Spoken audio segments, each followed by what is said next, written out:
Bonjour à tous. Je vais vous présenter des éléments autour de Safe Workplace at Home, avec ce qu'on a vécu depuis un peu plus de 18 mois. Quand les pratiques agiles, finalement, viennent transformer nos espaces à la fois physiques et digitaux pour s'adapter à nos besoins. Donc un grand merci, bien sûr, aux sponsors, sans qui on ne pourrait pas organiser des journées comme celle-là et partager ensemble nos différents retours d'expérience et nos différentes visions autour d'un framework aussi riche que Safe.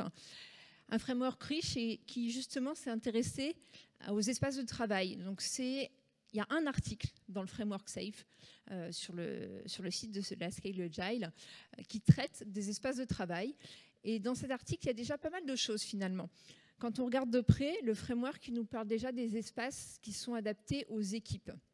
Donc, au niveau de cette maille équipe, on voit déjà une structure avec des éléments qui sont présentés qui nous permettent de regarder finalement comment peut s'organiser l'équipe. Le fait que l'équipe ait besoin de se concerter avec un espace central qui lui permet de se retrouver, d'échanger, de réaliser ses mêlées. Des box qu'on voit sur les côtés qui leur permettent de se concentrer, des besoins de concentration et de traiter les besoins de développement notamment. Et puis d'autres espaces connexes pour les réunions. On peut penser notamment les réunions des PO avec les business owners ou autres, les temps de synchronisation, etc. Et puis on voit aussi des petites boxes qu'on a tout à fait sur la partie droite. Et dans ces petites boxes, c'est tout simplement pour la vie des humains, la partie appel téléphonique ou lien direct one-to-one.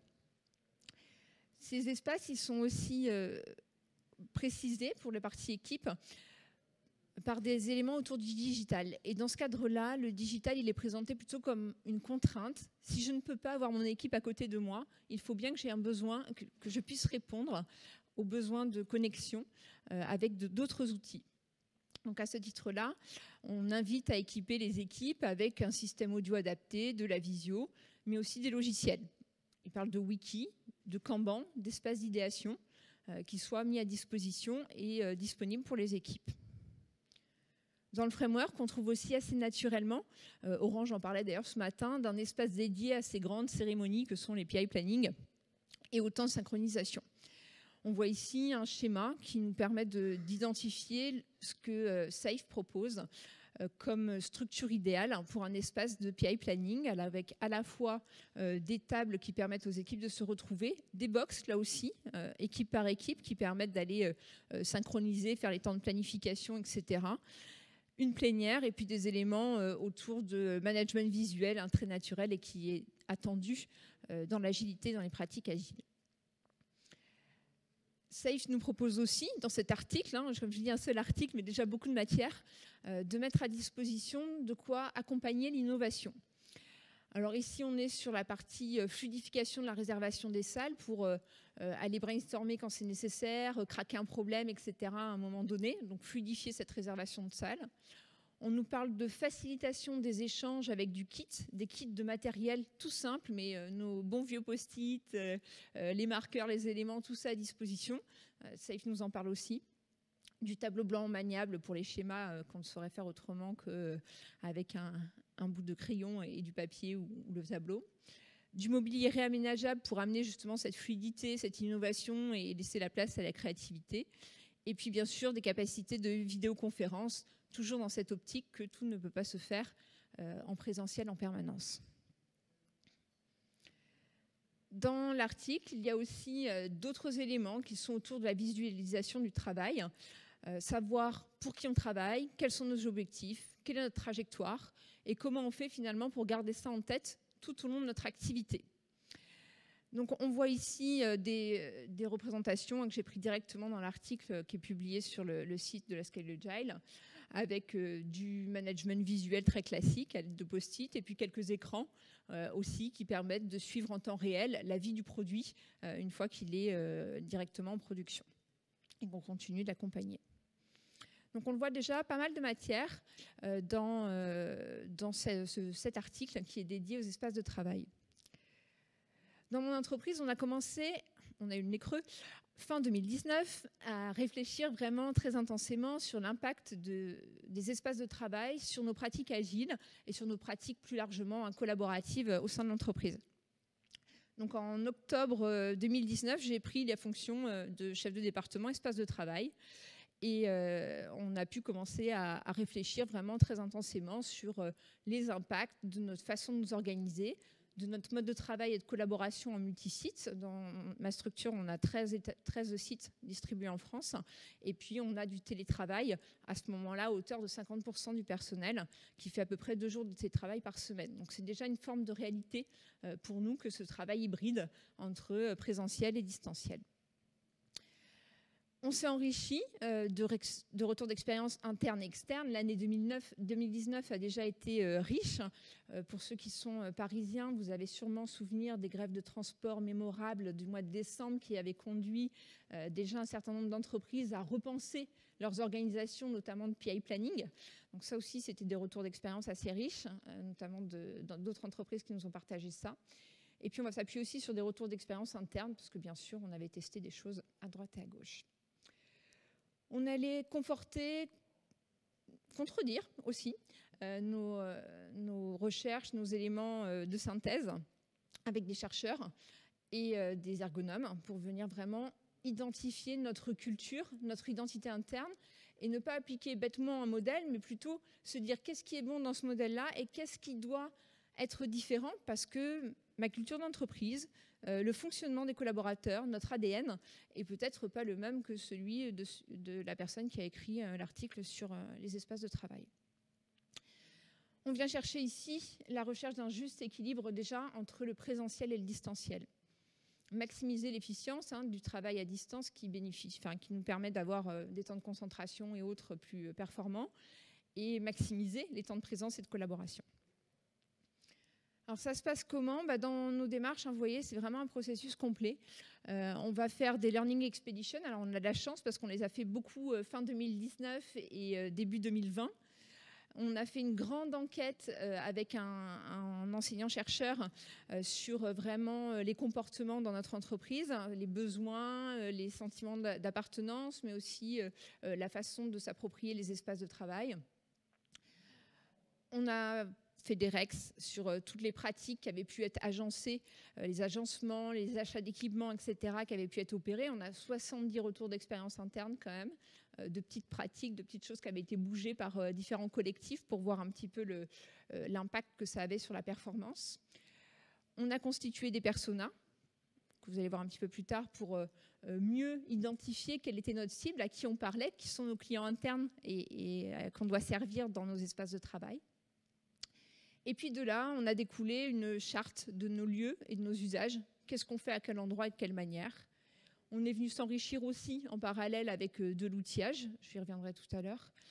Et puis, on a accompagné progressivement la mise en place pour que ce soit le plus concret et plus opérationnel possible. Donc, parmi les retours, je ne vais pas tout détailler, mais c'est juste pour vous montrer la richesse des recherches qu'on a pu faire. On a posé plus de 200 questions à nos collaborateurs internes, puis à nos prestataires aussi, puisqu'ils utilisent nos lieux de travail. Donc, on leur a posé un certain nombre de questions pour identifier quelles étaient nos priorités. La priorité chez nous, mais j'ai tendance à penser qu'elle serait la même pour le coup un peu partout, c'est de disposer d'espaces variés. C'est de pouvoir bouger, de ne pas être tout le temps à 100% au même endroit pour travailler et avoir des postures de travail aussi différentes. La priorité, c'était d'améliorer les espaces de travail individuels. Dans notre structure, on n'a pas beaucoup de grands espaces extrêmement partagés. Par contre, on a beaucoup de bureaux à 4, 5, 6, etc. Plutôt en dessous de 10 en général.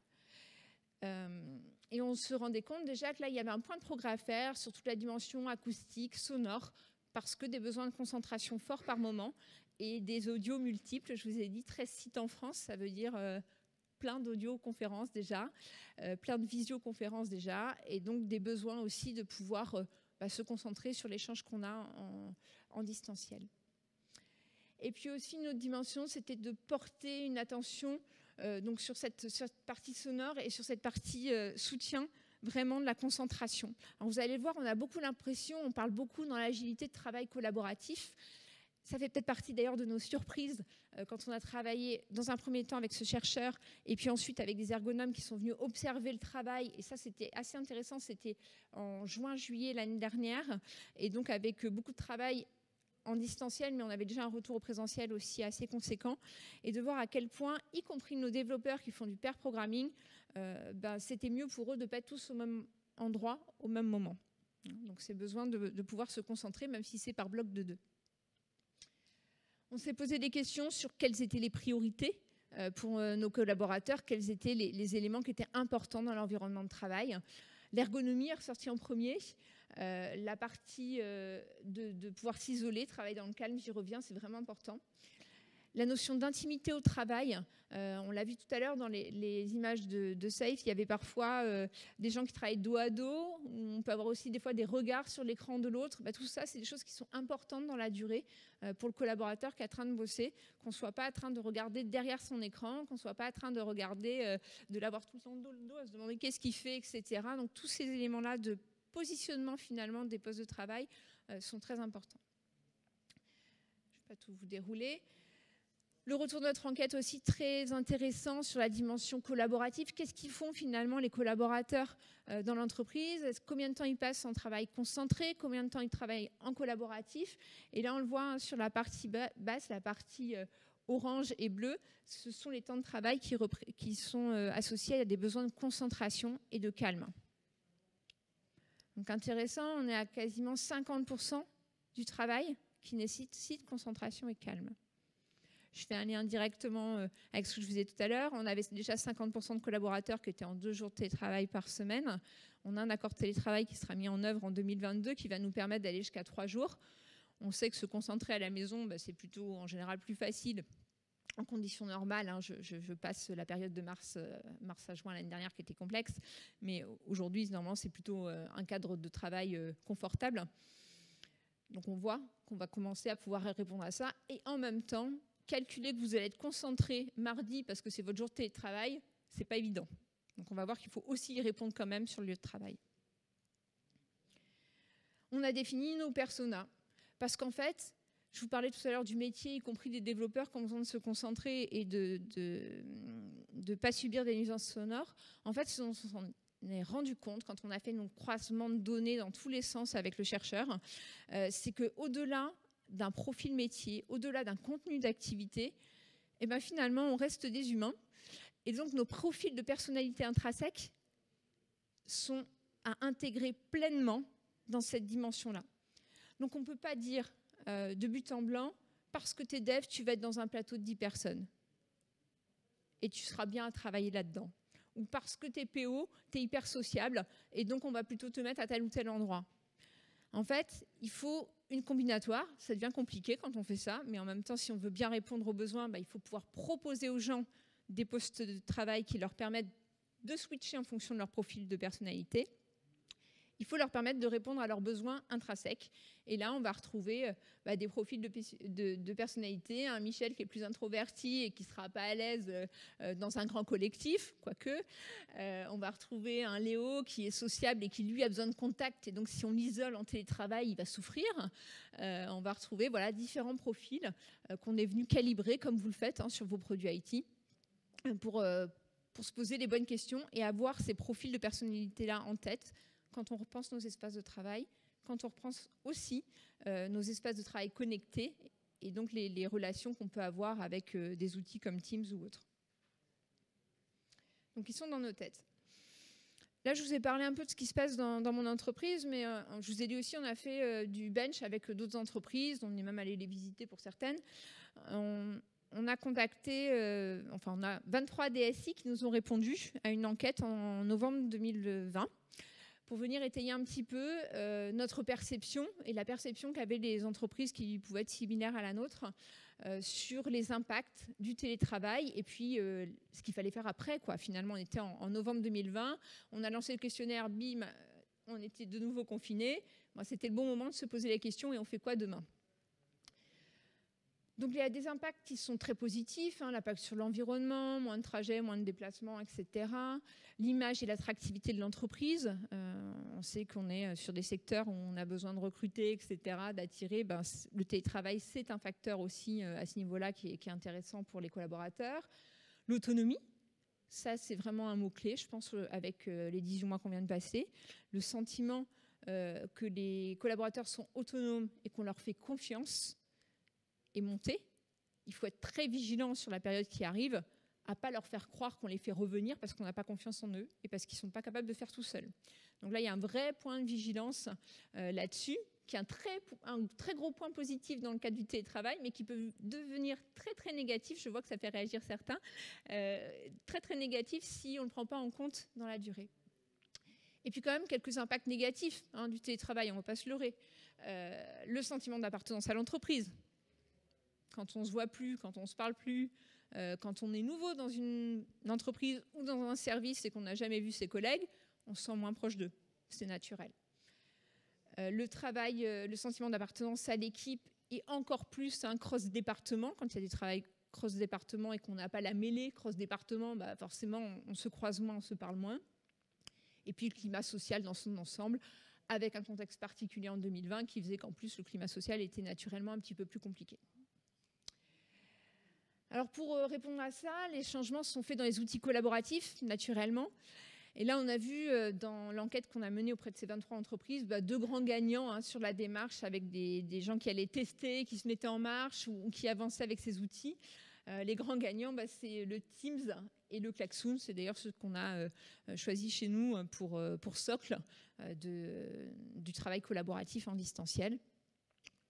Toujours la présence de Skype ou d'autres outils, mais vraiment deux grands gagnants. Quand vous voyez la partie verte, c'est les entreprises qui ont... La partie orange, pardon, ce sont les éléments qui ont été testés ou qui sont en cours d'être testés ou renforcés avec la période 2020 versus ceux qui ont été arrêtés sur la partie droite. On a demandé aussi qu'est-ce que vous faites en distanciel. On avait pour certains découvert l'agilité en distanciel en 2020. Alors les mêlées, ça tournait plutôt pas trop mal et en même temps 82% en distanciel, ça veut dire qu'il y en a qui ne faisaient toujours pas de mêlées parce qu'ils étaient en distanciel. 78% des PI planning, 78% des rétros, un peu moins de démos, un peu moins d'arting, mais ça reste quand même très très correct en termes de représentation. Donc on voit que ces choses-là, on arrive à les faire en distanciel une fois outillés. On a demandé à ces mêmes entreprises, ces mêmes DSI, vous faites quoi demain ? C'est quoi vos pistes de progrès ? Donc l'organisation des activités, qu'est-ce que je fais sur site, qu'est-ce que je fais à distance et comment je le structure. On disait fin novembre 2020, il était temps de penser au demain. On continue d'ailleurs de penser à ce demain-là, mais en se disant, on a vécu du tout télétravail, on va naturellement vivre une certaine forme d'hybridation. Comment on fait pour prioriser et centrer les bonnes activités aux bons endroits ? L'évolution du style managérial. Management à distance, management par la confiance, management par l'autonomisation, ces éléments-là, qui étaient des pistes de progrès encore. La montée en compétence sur les outils collaboratifs, oui, Teams, Klaxoon, Skype ou autres, des outils qu'on prend en main, mais il faut parfois un coup de main, y compris quand on est dans une DSI. Ils ne sont pas toujours super user-friendly sur certains points, donc il faut aussi accompagner tout ça. Et puis le développement de l'autonomie, j'y reviens pas, c'est effectivement des choses qui doivent se pérenniser et qui étaient identifiées vraiment comme prioritaires par les 23 DSI avec lesquels on a échangé à cette occasion. Et puis un élément qui m'intéresse forcément, je vous ai dit tout à l'heure, je suis en charge des espaces de travail, l'évolution des espaces de travail physiques, on ne peut pas revenir comme on était hier, alors pas parce qu'on porte des masques et qu'on se distance, certes à court terme c'est comme ça, mais de façon plus pérenne, il nous faut repenser notre façon d'utiliser ces espaces de travail, de les optimiser en cohérence avec cette hybridation, avec un peu moins de présence physique, avec des capacités à travailler en distanciel. Donc les besoins et les DSI interrogés parlaient ici de plus de flexibilité, de s'adapter pour plus de télétravail, de faire en place pour certains du flex office, de réfléchir en tout cas à ces éléments-là, de réfléchir sur les modalités de réservation des espaces de travail. On l'a vu, c'était aussi dans les optiques du framework SAFE, en disant réserver plus facilement mes espaces, une salle de réunion, etc. Réduire le nombre de bureaux au profit du télétravail et adapter surtout les locaux pour plus de collaboration quand on vient sur site. Bref, pas mal d'éléments pour ajuster. Une petite ligne aussi, je disais, ça nous concerne un peu moins, donc j'ai tendance à l'oublier, l'ajustement des grands espaces ouverts qui sont peut-être un peu révolus, même s'ils ont eu le vent en poupe. Alors notre réponse, comment on a choisi nous d'adapter, c'est de faire des espaces différents en fonction des usages, de se dire il faut rééclairer que le canard, selon si c'est un canard versé ou un canard tout court, on ne le met pas au même endroit. Donc le premier élément qui est lié à notre identité et à notre ADN, c'est se sentir facilement et partout à son bureau. C'est de dire que chaque collaborateur, il faut qu'il ait un kit de base qui lui permette de bouger au sein de l'établissement, à différents endroits, sur les différents sites, et de pouvoir s'installer et travailler. C'est aussi, et ça c'est parce que c'est vraiment important pour nous en termes de sentiment d'appartenance, de dire que certes, il sera moins présent à son bureau attitré, mais il va garder ce bureau attitré. Parce que dans le sentiment d'appartenance, dans tous les éléments de culture, eh bien, avoir la photo de mon chien, de mon équipe, mon totem, mon truc, ça fait partie des choses qui sont importantes pour le collaborateur. Et si on veut garder ce sentiment d'appartenance, ça fait partie des choses sur lesquelles il ne faut pas rogner aujourd'hui. Alors que peut-être que hier, j'avais 12 mètres carrés ou 15 mètres carrés qui étaient les miens dans mon bureau ou dans mon bureau partagé avec ma collègue, et on en avait 20. Peut-être que demain, on n'en aura que 3, 4, 5, j'en sais rien. Mais j'aurai toujours un truc qui fera que quand j'arrive, je n'ai pas à me poser la question de où je mets mon sac à main, hyper important, où je mets la photo de mon chien, hyper important, et où je m'assois tout bêtement. Donc ça fait partie des choses qui ont été des choix chez nous, en lien, comme je disais, avec tous les éléments d'études qu'on a opérés, c'est de se dire, on a une ADN, on souhaite continuer à fidéliser nos collaborateurs, ça pourrait ne pas être le cas, mais nous, on a envie qu'ils restent. Donc, on fait en sorte qu'ils soient bien chez eux, qu'ils soient bien au bureau aussi. Alors, on a structuré des choses très, très complètes en termes de typologie d'espace et d'activité. Je vous ai dit tout à l'heure l'importance, vous l'avez vu, 50% du travail était plutôt du travail individuel ou en tout cas du travail de concentration. Donc, on a créé des espaces ou adapté des espaces pour répondre à ces besoins. On s'est appuyé sur la typologie que vous voyez sur le dessous, là, juste en dessous des espaces de travail individuels. On voit créer, traiter, répondre, contempler. C'est la terminologie Herman Miller, qui est un agenceur de renom, en fait, qui est reconnu pour sa façon de segmenter les espaces de travail, ou les espaces tout court d'ailleurs. Et donc on s'est appuyé là-dessus pour se dire de quoi on a besoin comme typologie d'espace et comment on fait en sorte que peu importe le site où je suis, je dispose de ces différentes possibilités de travail en fonction de mon besoin, de mon identité, de mon persona, on va dire de rattachement aussi. Donc je ne vais pas aller vous les détailler tous un par un, mais on voit qu'il y a différentes typologies d'espace en fonction des besoins et à chaque espace, un usage, des règles, des éléments de fonctionnement. Ils sont d'ailleurs définis, vous voyez, de façon assez complète. On est allé se poser la question de l'usage, bien sûr, des principes de vie. Quels sont les principes de vie associés à cet espace pour qu'il fonctionne dans le collectif? Et puis on est allé plus finement, alors là c'est pour vraiment la partie aménagement pur, se poser la question de quel mobilier, quel matériel, quel équipement IT on mettait là-dedans, et puis quelle couleur, etc., en prenant en compte vraiment toute la dimension architecture d'intérieur aussi, sur lesquelles on va se poser des questions et mettre en œuvre. Alors une fois qu'on a dit ça, on fait des plans, on fait des jolis projets. On fait un projet de construction, par exemple, pour un site qui verra le jour en juillet 2022, enfin qui sera disponible pour nous en juillet 2022, où on se pose ces questions-là. Alors je vais aller sur les plans un petit peu plus loin. Et là, vous allez voir, il y a différentes zones qui sont présentes. Donc on a des bulles pour les appels téléphoniques, on a des kiosques en libre service qui ont une petite forme comme ça en forme de C, qui sont non réservables et où je vais, quand je t'ai croisé dans le couloir et que j'ai un truc à te dire et comme ça je gêne pas tous les voisins, je vais me mettre dans cette zone qui est un petit peu plus isolée de façon phonique. J'ai des espaces ou des zones silence qui sont des espaces fermés, un peu confinés, où je peux aller me poser, me concentrer quand j'ai besoin de produire le PPT pour Agile en scène et qu'il y a plein de monde et plein de bruit autour de moi. Je peux aller rester bien sûr dans l'espace collaboratif avec mes collègues, où on va être 4, 6, 10 en fonction des choix qu'on a fait ensemble. Et puis sur la partie droite, je vous ai aussi mis un lieu important pour nous. On avait déjà des grands espaces de réunion. Là, on a conçu un espace qui est vraiment dimensionné pour faire du PI planning, qui n'est pas dédié à cette activité. C'est un espace qu'on peut rediviser de telle sorte qu'il soit réutilisé quand il n'est pas utilisé en fonction plénière, arena dans notre typologie à nous. Et on a fait en sorte que ces espaces-là soient modulables.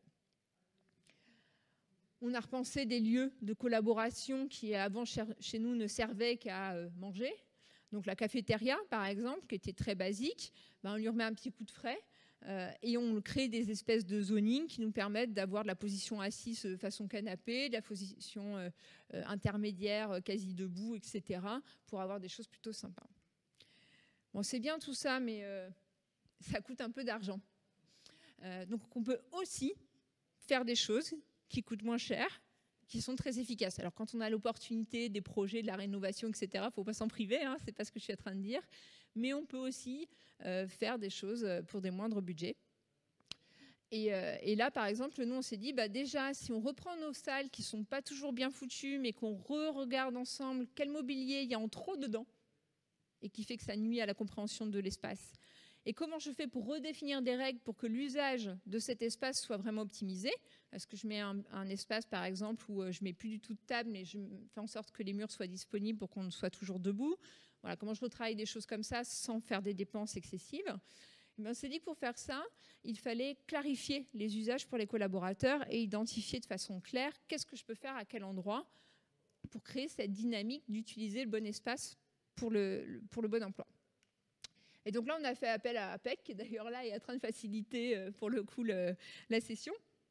Et on lui a demandé de nous produire des visuels cohérents qui nous permettent de bien identifier au centre, je suis dans quel espace, à quoi il me sert et quelles sont ses règles de vie, de telle sorte que quand on rentre dans un espace, on sait pourquoi on y est, quel usage est associé et on sait s'en servir de façon correcte. C'est simple, c'est économique, c'est des affiches. Voilà, il y a de la création graphique en amont, mais après, voilà, on peut les utiliser. On les utilise dans nos 13 sites en France. Donc là, si je fais un zoom, là, on est sur la partie sur l'Arena avec un fonctionnement en plénière qui nous permet de faire plein de choses, mais où on rappelle qu'il faut ranger parce que qui dit PI planning dit matériel du PI planning, donc il faut le ranger. On rappelle que c'est un espace qui est réservable ici, hein, contrairement au kiosque tout à l'heure que j'évoquais qui était en libre service. Là, forcément, sur ce type d'espace, c'est réservable, donc on rappelle aux gens qu'il faut y penser en amont. Qu'on respecte les horaires, parce que rien de plus désagréable que d'avoir un collègue qui a squatté votre salle alors que vous l'aviez réservée. C'est aussi pour ça qu'on a créé à proximité des salles des endroits où on peut aller finir une conversation debout, par exemple, on va en voir après. Et voilà, on voit ces différentes dimensions qui sont proposées. Donc de façon concrète, ça s'applique comment? Je vous disais toujours en mode low cost.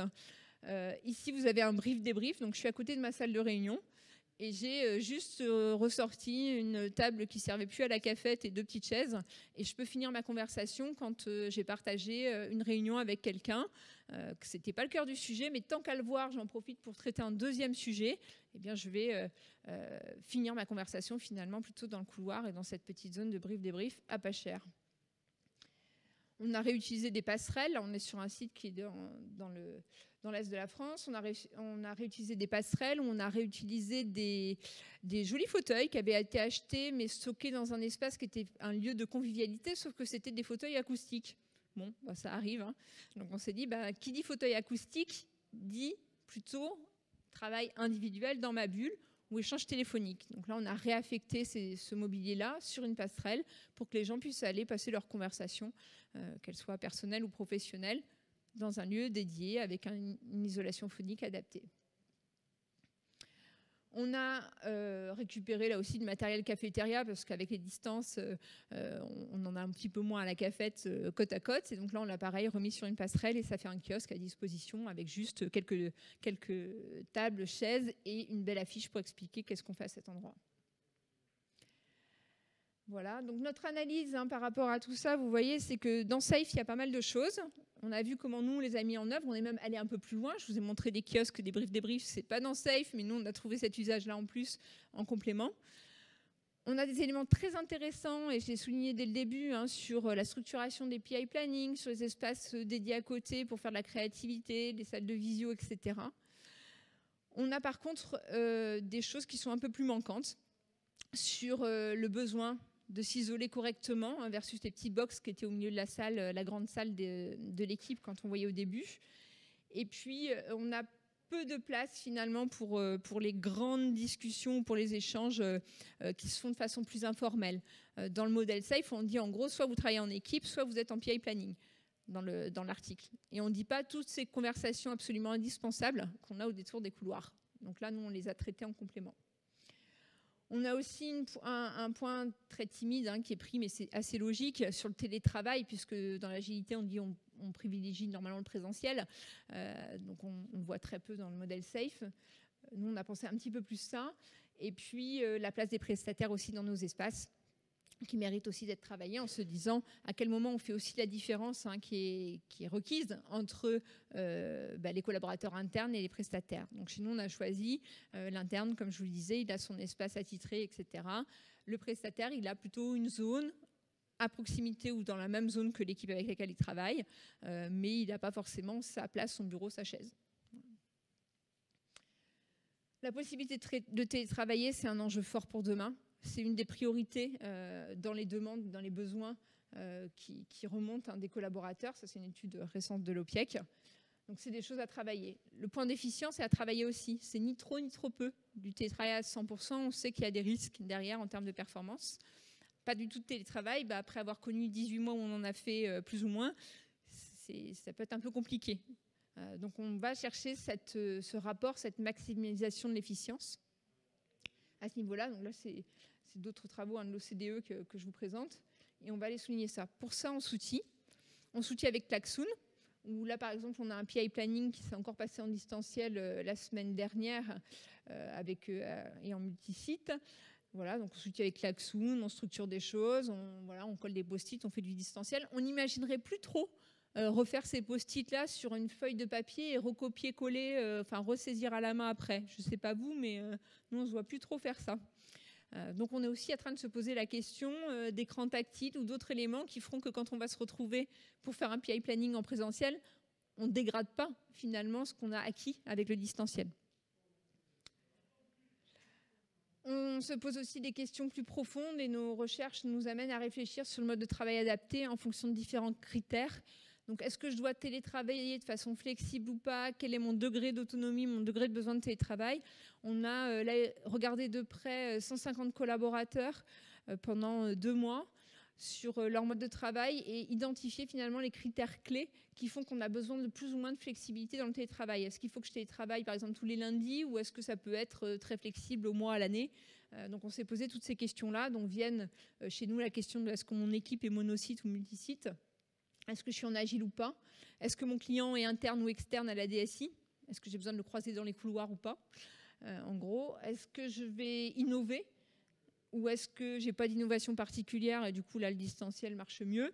Et à quel moment je suis d'un point de vue conjoncturel dans mon entreprise? Est-ce que je suis en train d'intégrer des nouveaux ou dans mon équipe? Et à ce moment-là, on a peut-être besoin d'être un peu plus ensemble au démarrage. Ou est-ce que je suis vraiment dans du récurrent? Et à ce moment-là, c'est un peu moins important d'être présent. On a structuré aussi des choses toutes simples comme les bonnes pratiques de la DSI pour se synchroniser globalement et respecter l'équilibre de vie au travail. Donc ça aussi, c'est dans la dimension équilibre télétravail, travail sur site à distance. Il y a plein de bonnes pratiques qu'on a commencé à mettre en œuvre. Pareil, on a testé sur un panel, cette fois-ci une quarantaine de collaborateurs, la performance qu'ils avaient avant et après mise en pratique de ces éléments-là. Et on est donc en train maintenant de le déployer plus précisément. Je ne vais pas vous les détailler, ça n'a pas d'intérêt, ce sont les nôtres avec notre identité, notre ADN. Et puis, on a aussi la reconnaissance des besoins de temps de repos, des lâcher-prises et donc d'autres types d'espaces que, bien sûr, ne précise pas le framework SAFE. Ça, c'est la version low cost d'une oasis pour se reposer ou lire un livre. Et puis, on peut faire des choses aussi un petit peu plus jolies, mais pour montrer que même avec des choses simples, on peut déjà servir un besoin qui est celui de se reposer. Je vous ai dit, on est multisite. On se déplace d'un site à l'autre, etc. Parfois, on arrive à 7 h du matin sur un site où bizarrement, il n'y a personne. Mais il se trouve que nos transports nous amenaient à arriver à 7 h ou à 8 h du matin. Faire un petit quart d'heure de sieste avant de repartir, ça peut être pas mal. Ou des petites choses comme ça. Eh bien, on pense aussi à tout ça. La suite pour nous, c'est le déploiement d'Office 365, d'aller au-delà de Teams, des fonctions de visio, de partage de connexion, etc. D'aller explorer tout ce qu'il y a dans cette suite pour en tirer profit au maximum et poursuivre notre mode collaboratif et en profiter au maximum. Et puis, c'est le réajustement du matériel disponible en adéquation avec l'hybridation. Ça veut dire quoi? Ça veut dire qu'on avait encore des visioconférences, vous savez, de point à point, là, ce truc-là qui était super utile il y a 10 ans, mais qui maintenant paraît un peu obsolète. Donc, c'est réadapter tout le matériel qu'on a aussi dans nos salles de réunion, multiplex et autres, pour faire de l'écran tactile là où on en a besoin, mais aussi des écrans simples qui nous permettent d'aller sur Teams dans d'autres, ou rien du tout pour se tenir debout et faire de la créativité. Voilà ce que je voulais vous raconter. Merci, on peut applaudir très fort Aline. Et on peut applaudir aussi Philippe Elie qui a fait un petit dessin de la facilitation graphique juste à côté, pas juste dans les slides, aussi en live. Je vous propose de passer à la session de questions-réponses. Si vous aussi, à distance, vous avez des questions, n'hésitez pas à les poser sur le chat, on se fera le relais. Commençons par la salle. Est-ce que quelqu'un aurait une question à poser à Aline ?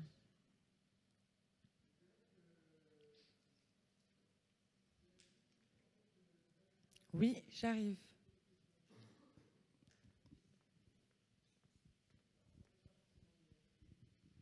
Merci. Moi, je me posais la question justement autour des outils distanciels, de l'usage de Discord. Est-ce que vous avez étudié justement la bascule vers Discord? Oui, alors on ne va pas basculer vers Discord. Nous, hein, on a du chat. Le chat, il se passe sur Teams, sur Office 365. On essaye de sécuriser au maximum les pratiques, donc on oriente vers ça. Pendant la phase de confinement, on a des gens qui ont testé. Hein. De toute façon, il y a toujours des gens qui vont tester, aller chercher du shadow IT. On n'a pas vu l'intérêt, clairement. On peut faire la même chose dans des fils sécurisés et protégés. Donc, on ne va pas aller vers Discord. Merci pour la réponse. Une question à distance de Karine. Avez-vous des solutions pour les réunions hybrides, c'est-à-dire à la fois présentielles et distancielles? Oui, toujours compliqué la réunion hybride. La solution pour moi, c'est le bon équipement. C'est-à-dire que si on fait de l'hybride, il ne faut pas se retrouver avec une prise de son qui est mauvaise, qui fait qu'on n'entend pas les micro-conversations des uns et des autres. On a tous vécu ces moments où on est loin et où ils se parlent entre eux, on ne sait pas trop ce qui se passe. Donc il faut une bonne prise de son. Et dans l'idéal, mettre aussi les gens qui sont en présentiel dans la même, en mouvement. C'est-à-dire, si on est sur du déplacement de post-it ou autre, faire tout via un outil adapté, que ce soit Klaxoon, Teams ou autre, celui que vous avez, mais faire en sorte qu'on soit en mouvement. Et c'est là qu'on vient chercher peut-être de l'écran tactile ou autre, des équipements qui nous permettent de se mettre dans la même dynamique et dans le même mouvement, qui est une continuité. Je pense aux mêlées, par exemple. Si j'ai la moitié de mon équipe, et c'était les cas d'usage qu'on avait avant la crise Covid, la moitié de mon équipe en télétravail et l'autre moitié en présentiel, je ne mets pas juste une pieuvre avec le son pour celui qui est en distanciel. C'est horrible de faire ça. Limite, il vaut mieux pas qu'il soit là, quoi.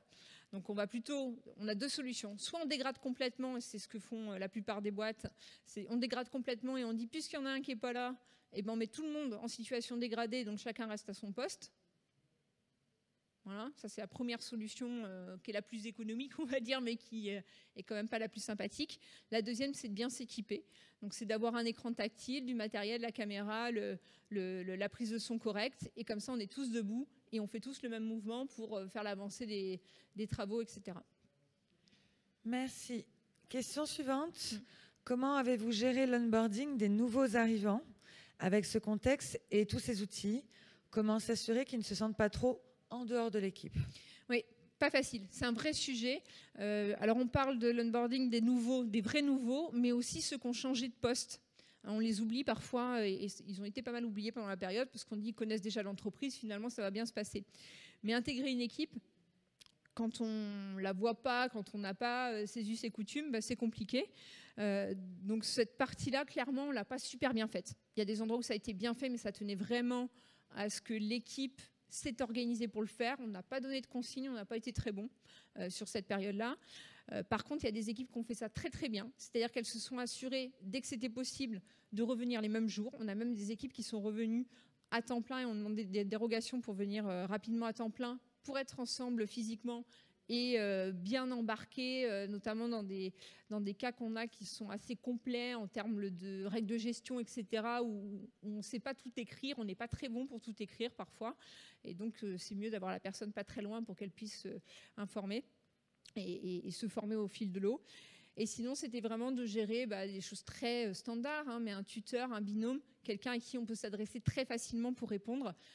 Sinon, on se retrouve, et c'est arrivé aussi, avec des gens qui sont embarqués, mais au ralenti, et donc avec une quotidienne de travail qui n'est pas cohérente avec la mission qu'on leur a confiée initialement.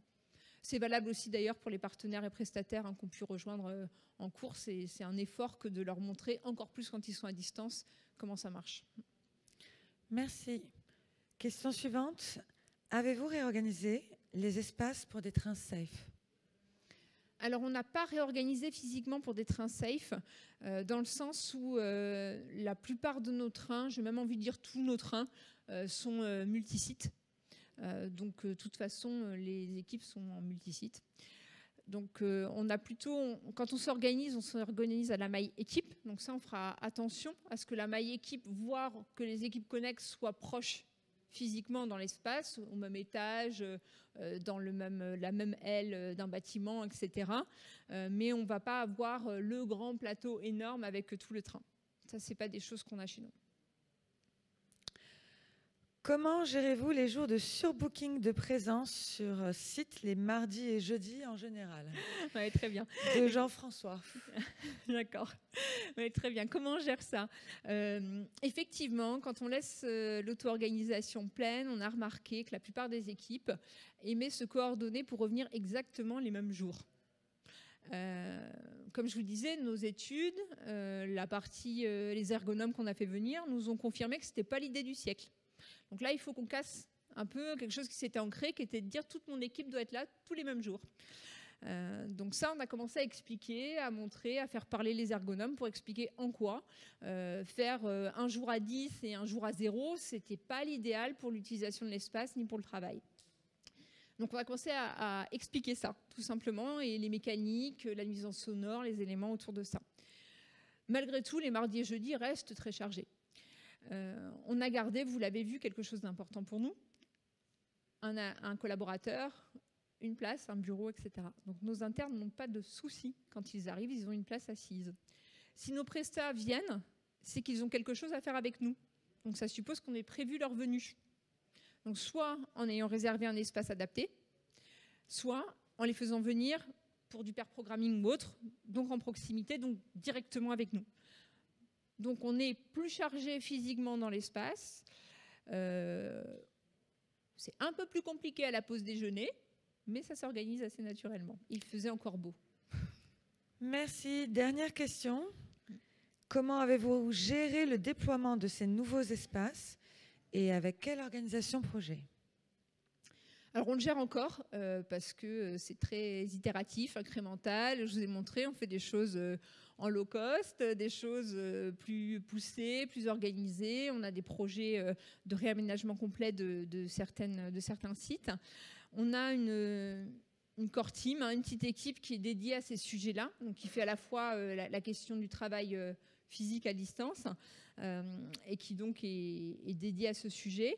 Et derrière, on s'appuie sur les responsables des différents sites qu'on a. On a 13 sites, on a un peu moins de 13 responsables, mais peu importe. Et donc, on travaille avec eux directement pour les aider à faire avancer là-dessus. On est aussi, bien sûr, passé par le dialogue social. Et on continue de passer par le dialogue social à chaque fois qu'on bouge des choses de façon concrète et opérationnelle. Donc c'est très itératif, il y a des choses, c'est aussi pour ça que j'ai voulu vous les montrer. Une fois qu'on a posé la charte et qu'on a expliqué le mode de fonctionnement, poser une affiche, ça coûte pas cher. Déplacer du matériel, acheter du matériel, c'est un petit peu plus compliqué. Donc naturellement, ce processus-là, il continue d'avancer au fil de l'eau. Merci beaucoup. D'autres questions dans la salle?